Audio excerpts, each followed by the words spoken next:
Hi guys, John Carswell from Cadswell Parish Church with a few thoughts to think today.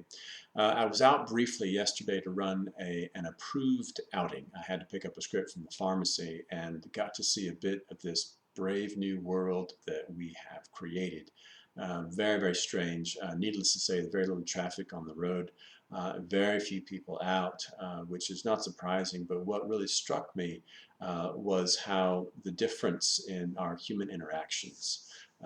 There was definitely the 6 foot separation between people as they passed. There was very little eye contact, and there just felt like there was a separation between you and the people that you ran into, except for one guy.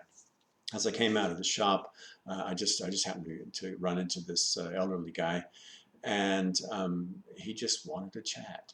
One of those talkative people that sometimes a little hard to get away from. I was trying to be kind and gracious, but his need for social interaction outstripped my desire for social isolation by quite a considerable margin. So I brought the conversation to an end in a fairly short order.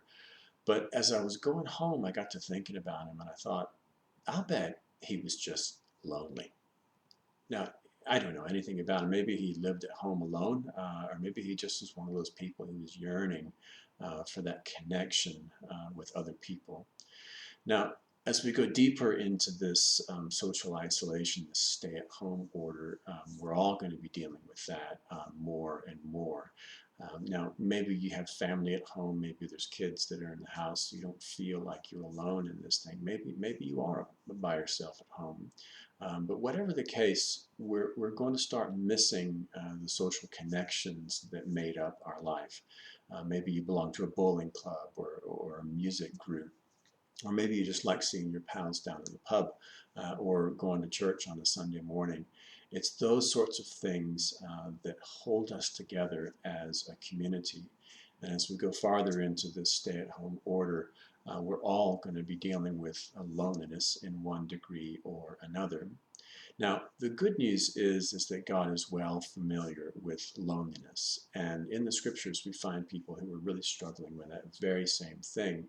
So I was reading the Psalms this morning. I came across Psalm 25, verses 16 to 17. And it's written by someone who is definitely dealing with that sense of isolation. And he writes this: "Turn to me, O Lord, and be gracious, for I am lonely and afflicted.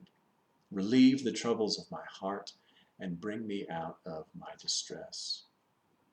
Now, those are some words for us. Now, that's a prayer that was prayed, and what that is, that's an expression of a desire to be noticed, a desire to be remembered, a desire to be heard by God. And it's a prayer that you can use in two different ways. So have a thought about this. First of all, think about yourself. Where are you on that loneliness scale, if you want to think about it? On the one side, you may feel completely socially engaged, happy with the people around you.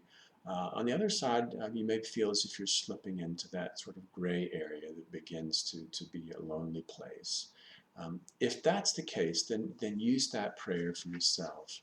Turn to me and be gracious to me, O Lord, for I am lonely and afflicted. And then just pour your heart into that. The Lord does hear you and will answer that prayer. Secondly, maybe you know someone like that, Jet, that I ran into, someone who may be struggling with loneliness themselves. I mean, before this pandemic, loneliness was a huge issue, and there's people up and down the countryside, and it's not just older people, it's not just people who are unwell, it's young people as well. A lot of people, young people, struggle with loneliness and need our prayers. Now, what you can do is you can take that person into your heart and give a thought to them, and then turn the words of this psalm around a little bit and pray something to the effect that, turn to them and be gracious to them, for they are lonely and afflicted. Relieve the troubles of their heart and bring them out of their distress. You can be a real blessing to someone else by lifting them up in prayer. And who knows, maybe someone will be lifting you up in prayer. That's Psalm 25, verses 16 to 17. Have a look today and spend some time in prayer. and may the Lord bless you in the doing of it. See you next time.